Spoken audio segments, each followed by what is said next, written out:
आप सभी का स्वागत है। अभी हम 8 ऐसे देशों के बारे में जानने वाले हैं जिनके visa success ratio in the month of March 2025 is expected to be very good, यानी जिनका वीज़ा रेशियो हाई होगा, पॉजिटिव होने के चांसेस ज़्यादा होंगे, वीज़ा मिलने के चांसेस मैक्सिमम होंगे। ऐसे 8 देश हैं जिसके बारे में अभी हम जानने वाले हैं।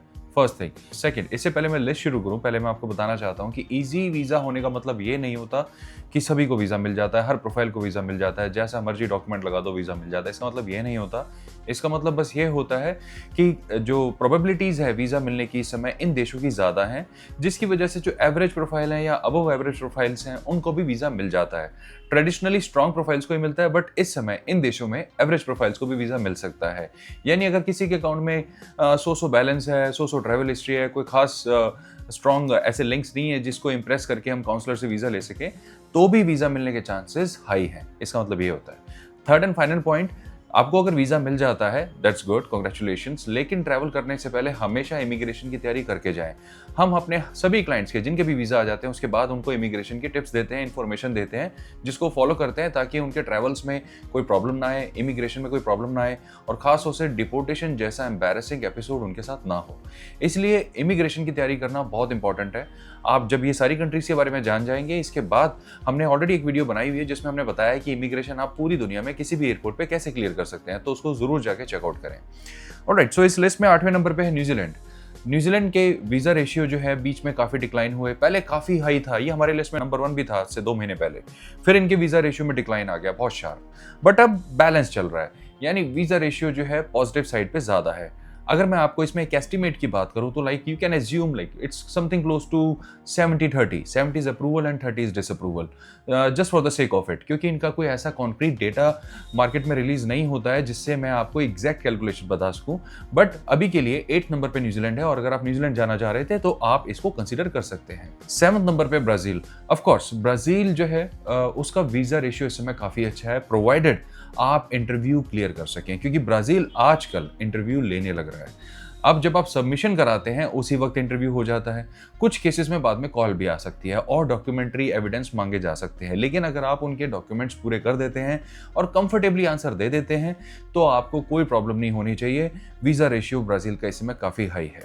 नंबर 6 पे है शेंगन कंट्री जर्मनी। अगर आप शेंगन एरिया में जानना चाह रहे हैं कि कुछ ऐसे देश जहां पे इस समय वीज़ा रेशियो पॉजिटिव है, उसमें एक जर्मनी भी है। आप जर्मनी को कंसिडर कर सकते हैं और आपका अकाउंट बैलेंस अगर एवरेज है, ट्रैवल हिस्ट्री भी एवरेज है, होम टाइज भी आपकी अबव एवरेज हैं, तो ऐसे सिनेरियो में देखा जा रहा है कि जर्मनी के वीज़ा का अप्रूवल रेशियो जो है वो पहले से बेटर हुआ है। नंबर 5 पे है टर्की। देखिए, आप न्यूज़ में ना जाएं कि टर्की इंडिया का प्रॉब्लम है या चाइना इंडिया का प्रॉब्लम है, ऐसा कुछ नहीं है। अगर वीज़ा रेशियो की बात करें तो टर्की का जो one of the highest approval ratio है वो इंडिया के अंदर है और इंडियन सिटीजन्स को टर्की का वीज़ा जो है आसानी से मिल जाता है, जिसमें ज़्यादा समस्या नहीं होती और आज के समय ये और भी आसान है। लेकिन बस एक चीज़ आपको ध्यान रखनी पड़ेगी कि इन केस अगर वीज़ा डिनाई होता है तो टर्की जो है वो डेट की स्टैंप लगा सकता है आपके पासपोर्ट पे, जिससे कुछ लोगों को प्रॉब्लम हो सकती है। और अगर आपका ये कंसर्न है स्टैंप से कुछ फर्क पड़ता है तो मैं आपको कहूँगा इससे कोई खास फर्क नहीं पड़ता। अगर ये लग भी जाती है तो इट्स फाइन, ये डेट स्टैंप ही है। प्रॉब्लम तब होती है जब वो हमारे पासपोर्ट को ब्लैकलिस्ट कर देते हैं, हमारे केस को ब्लैकलिस्ट कर देते हैं। वो कब होता है? वो तब होता है जब हम उनके साथ कोई फ्रॉडरी करते हैं, एम्बेसी के साथ कोई काउंटरफीट डॉक्यूमेंटेशन देते हैं, बहुत गलत इंप्रेशन हमारा क्रिएट होता है उससे, ऑलराइट, उससे हमें बचना चाहिए। और 4th पे है अनदर शेंगन कंट्री नीदरलैंड्स। अगर आप जैसे हमने डिस्कस करा था कि अगर आपका जो फोकस है शेंगन एरिया पे है आने वाले सीजन में 2025 में, तो नीदरलैंड्स को भी आप अपनी लिस्ट में बनाकर रखें। इसका भी वीजा रेशियो इस समय काफी पॉजिटिव है। नंबर 3 पे है जापान। जी, जापान जो हमारे लिस्ट में बीच में फर्स्ट पे आ गया था, अभी ड्रॉप होकर 3rd पे आ गया। वीजा रेशियो अभी भी बहुत अच्छा है जापान का, लेकिन पहले के मुकाबले थोड़े से रिफ्यूजल इस समय देखे जा रहे हैं। और अगर आप जापान जाना चाह रहे हैं आने वाले सीजन में तो मैं आपको 2-3 चीजें बताना चाहता हूँ। सबसे पहला तो ये है कि अकाउंट स्टेटमेंट अब मैंडेटरी नहीं है। कुछ समय हो चुका है इस चीज़ को, जो हमारे पुराने दर्शक हैं इस चीज़ को जानते हैं। अगर आप नए दर्शक हैं तो आपके लिए ये इन्फॉर्मेशन यूजफुल रहेगी कि जापान जो है अकाउंट स्टेटमेंट नहीं चेक करता।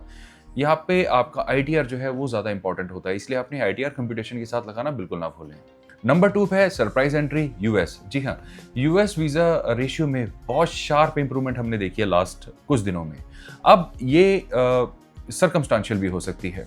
बीच में यूएस के rejection were all time high in January, even in fact in February भी मैं आपको बोलूंगा, बट जब तक लेट फरवरी और अर्ली मार्च के ट्रेंड्स हमने नोटिस करे, इसमें यूएस वीज़ा का जो अप्रूवल रेशियो है that is very very high. Okay, अब किस में है, यानी स्टडी वीज़ा में नहीं है, फैमिली वीज़ा में नहीं है, मतलब वीज़ा मिल रहे हैं बट बहुत ज़्यादा नहीं मिल रहे हैं। ओके, अगर आप वर्क वीज़ा H1B1 या दूसरी प्रोफाइल्स में जाते हैं उसमें नहीं है। लेकिन अगर आप टूरिस्ट की प्रोफाइल में जाते हैं तो इस समय जो सक्सेस रेशियो है यूएस का, दैट इज क्वाइट गुड, और हमारी कैलकुलेशन से अप्रॉक्सीमेटली 70-30 का सक्सेस रेट एज्यूम किया जा रहा है, which is a remarkable improvement. और क्योंकि ऐसा माना जा रहा था कि यूएस के वीज़ा बिल्कुल नहीं आएंगे, तो ऐसा नहीं है, यूएस के वीज़ा बिल्कुल आ रहे हैं, और अगर आप यूएस जाना चाह रहे हैं तो डेफिनेटली प्लान कर सकते हैं। और हमारी लिस्ट में नंबर 1 है ऑफ कोर्स यूके, जो पिछली बार भी नंबर 1 पे था। यूके बेस्ट टाइम है जाने का। देखिए, नंबर 1 पे होने का मतलब ये नहीं है कि जैसे मैंने पहले वीडियो के स्टार्टिंग में बताया कि हर किसी को वीज़ा मिल जाएगा। इसका मतलब ये है कि यूके जो ट्रेडिशनली टफ होता था कुछ प्रोफाइल्स के ऊपर, वो अब नहीं है। यूके जो है बहुत ज़्यादा स्ट्रॉन्ग प्रोफाइल पे वीज़ा दे रहा था, वो अभी नहीं है। डॉक्यूमेंट्स अभी भी कंप्लीट होने चाहिए, your file should make sense और your profile should be good. ठीक है, अगर ये चीज़ें हैं तो यूके वीज़ा दे रहा है। देखिए, सारी चीज़ों में आप हमेशा ध्यान रखें, हो सकता है आपकी प्रोफाइल बहुत अच्छी है, हो सकता है आपके आंकड़े बहुत अच्छे हैं, सब कुछ है, लेकिन अगर आपने वीज़ा फाइल ही अच्छे से नहीं बनाई ना, तो कोई भी चीज़ आपकी हेल्प नहीं कर पाएगी। इसलिए it is very much important कि आप अपनी वीज़ा फाइल को भी बहुत स्ट्रॉन्ग, बहुत अच्छे से और बहुत प्रोडक्टिव तरीके से बनाएं, ताकि आप इस पॉजिटिव वीज़ा रेशियो का मैक्सिमम एडवांटेज ले सकें। अब अगर आप इन देशों में कहीं पर भी वीज़ा लगाना चाहते हैं तो इसी चैनल पे सारे इंस्ट्रक्शंस, डायरेक्शंस, कंट्री के वाइज कैसे करना है, step by step complete process explain किए हुए हैं। और अगर आप हमारी हेल्प चाहते हैं तो डेफिनेटली इन दी हुई डिटेल्स पे आप हमें कॉल, व्हाट्सएप या ईमेल भी कर सकते हैं। आई होप ये इन्फॉर्मेशन आपके लिए काफ़ी इंसाइटफुल रही होगी। हम बहुत जल्द फिर मिलेंगे। Bye bye.